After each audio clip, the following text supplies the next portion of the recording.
picture by night. Very nice building. You should have to go there. And in the close near, we have a museum, and there you see Roman Germanic Museum.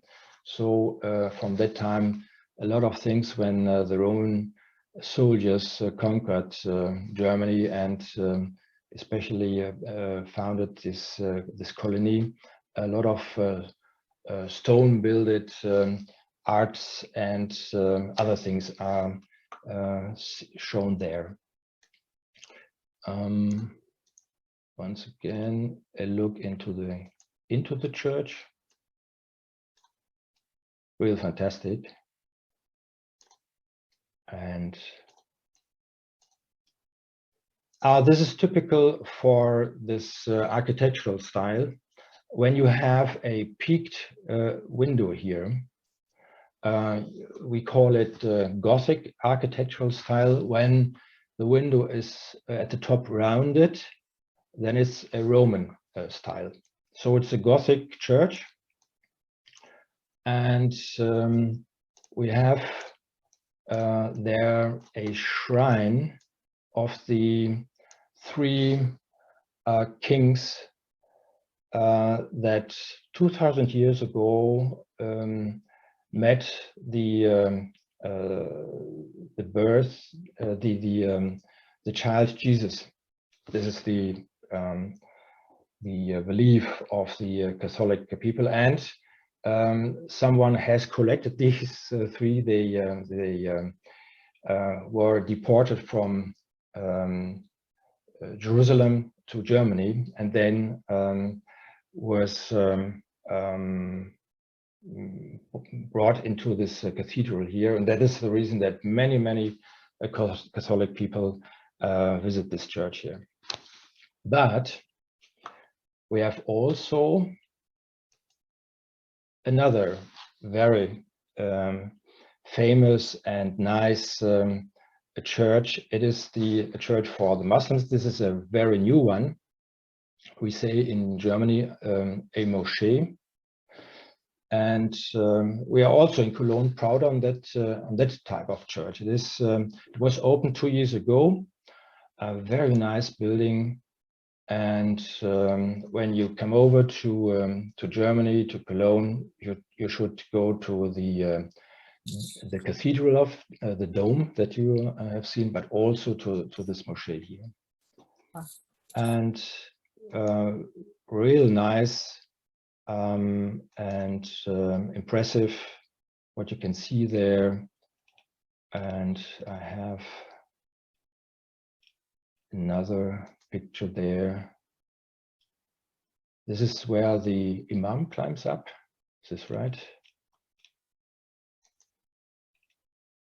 Yeah, let's finish with this excursus here. Cologne was conquered by the Roman soldiers. Later on, the Prussia people came over to Western Germany, took over the city. Then afterwards, the France people was under the lead of Napoleon. Perhaps you have heard in your history sessions at your school time from Napoleon. So a complete cultural mix in that city, and a good place to live there. Unfortunately, the city was demolished by 90% in the Second World War. The only famous building that stayed was the cathedral, and now we have also some other nice things there to see. Yeah, I just wanted to use here my chance to demonstrate some things from my home. And I was born the near of the Cologne, and after my study, I decided to come back to that place. Good. So back again to my slides. Some words to the university. once again, the technical check. Henny, do you see my slide here of the engineering campus? Yes, Prof. Okay, good. The Rheinische Fachhochschule, RFH, as abbreviation, is more than 60 years old, founded in 1958. We have today 4 faculties. The engineering faculty is the largest one, with around about 6,500 students in total. 50% of them come from the engineering faculty. So this is the, let's say, the core competence of our university. In this building, most of the lectures are provided.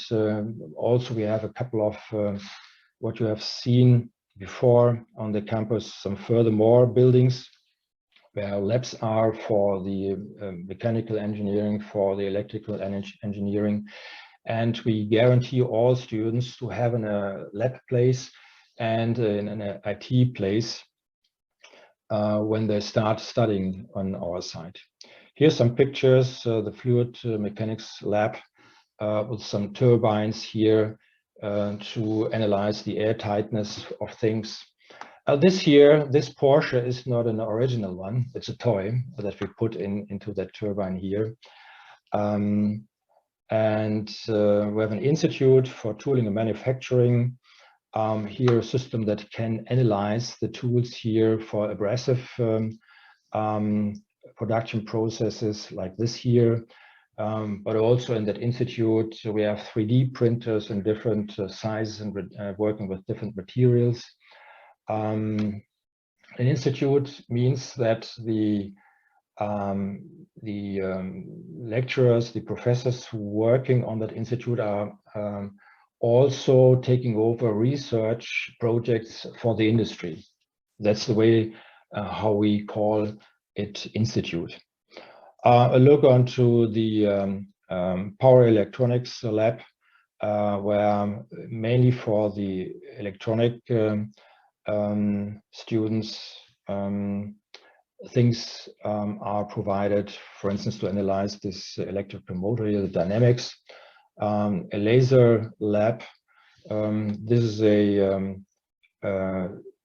laser cannon that has to be calibrated by the students. So a smaller one. Of course, we have then a larger one that are also in use in the industries to fire laser on different materials and look what happens afterwards. A nice lab is also this one here, where we have installed a kind of production scenario. When I share this slide, I say it's a combination of Industry 3.0 plus 4.0. At first, we have here these PLCs, these programmable logic controls from Siemens, and they you can program the platform from Siemens too to have a control on the sensor and actors.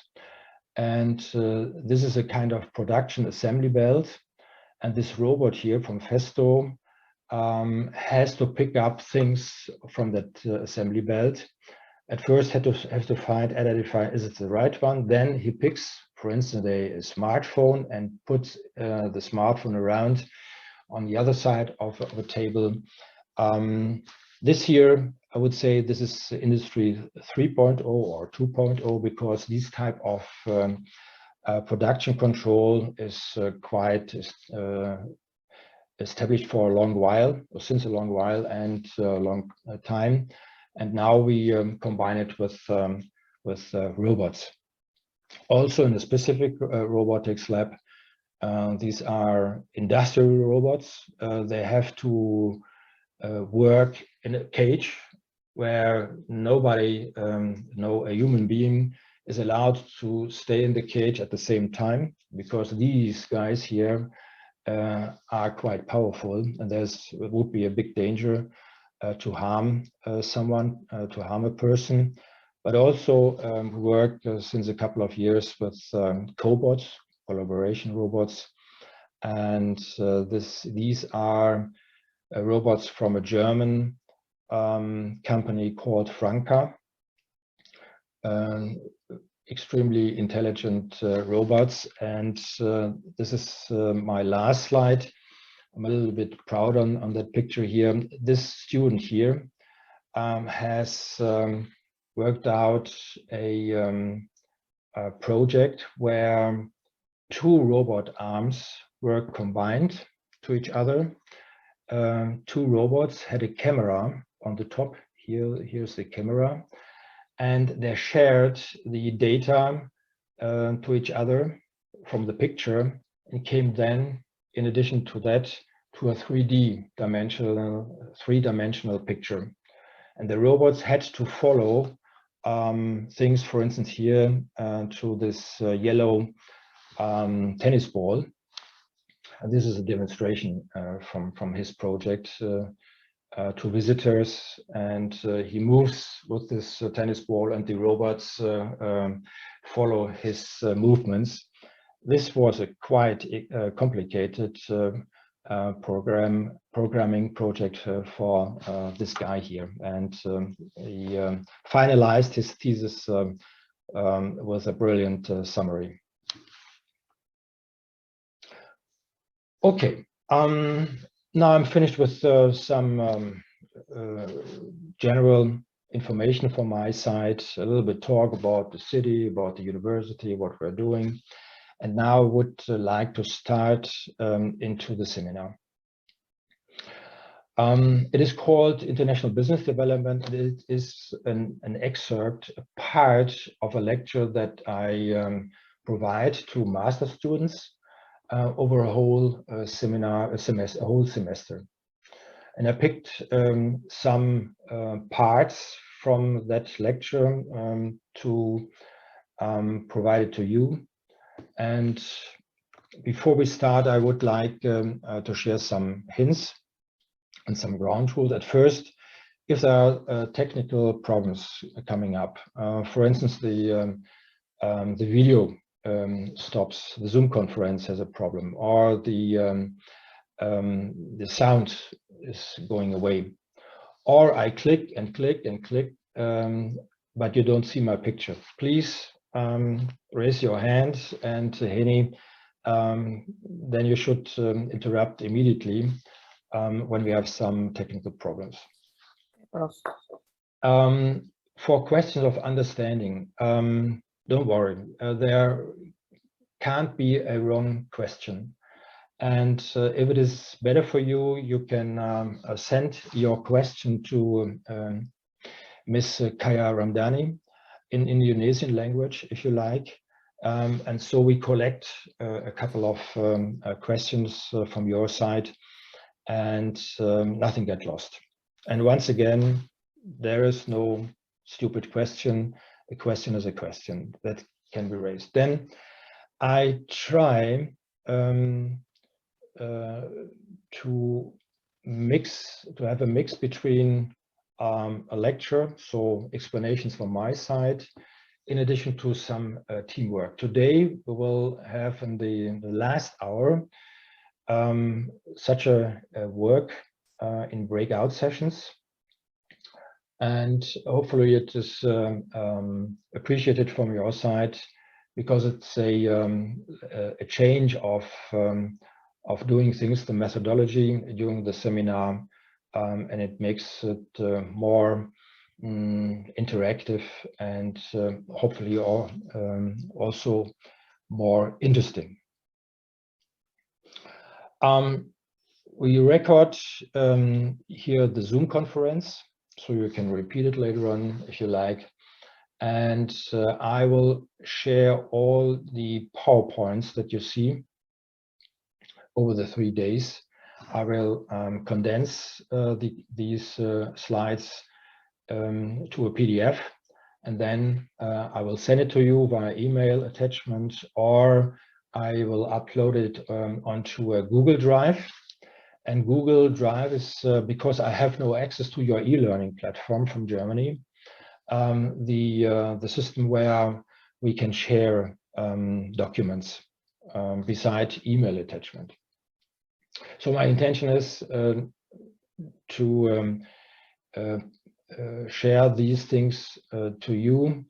You don't have to record from your side, so use the time to follow the talk, the slides, the explanation, and you will get all the information afterwards. And hopefully you will have some fun. So we all learn together. This is a pilot. This is the first time that we do it in that way, and nothing bad can happen. When you need a break, once again, raise your hand, or Henny, give me a hint that we should have a break. Okay, I'll do. What is the structure of this lecture? I say come from general topics to a more specific topic, running a business cross-border on an international level. So today I want to start with globalization, internationalization. What does it mean? What are the drivers behind that? Then I start today, first time, with the target market analysis. Then how successful companies do it, the international or global expansion. A way to expand the business can be to do it with partners abroad, or to put in some investments directly. I will take a more deeper. This year will be, there we stay on the surface. On the export, so the cross-border trading, I would like to explain a little bit more to you, because this is typically the start of doing business on an international level. Global product management and intercultural management, these are things that we take on our agenda on the third day, on the end of the seminar. So it's a kind of closing with these things. Interesting on the third day to hear what's the difference between this country and that country regarding the different cultures. So if this is the agenda, these are the main learning objectives and targets, general understanding on your side on globalization and internationalization, then how to analyze target markets, then knowing and understanding the different market entry models, so the expansion roadmaps from companies, a little bit more deeper dive into the export of goods, process framework, and then the fifth learning target is a little bit the sensitivity to be incentivized on these different ways of livings and cultures in foreign countries. The seminar time in Jakarta is from 2 to 5, perhaps, and if it is okay for you, I would like to use perhaps 15 or 30 minutes longer, especially today, because particular today, we have this use the first half an hour for our greeting words and ceremony, but we will see how it works. This is the overview of the 3 days. In a couple of minutes, I start with globalization and an explanation of the world institutions. Later on, how to analyze a target market on a high level, the first country clusterings. And here, I will hand over a short workout task to you. And we'll close the day with an overview of general market entry strategies. The second day, then we start collecting some figures on how to analyze countries in comparison, more deeper view on, or more detailed view on these internationalization steps, and then again cross-border trading with export processes. Third day, trade agreements, product management on a global level. Do we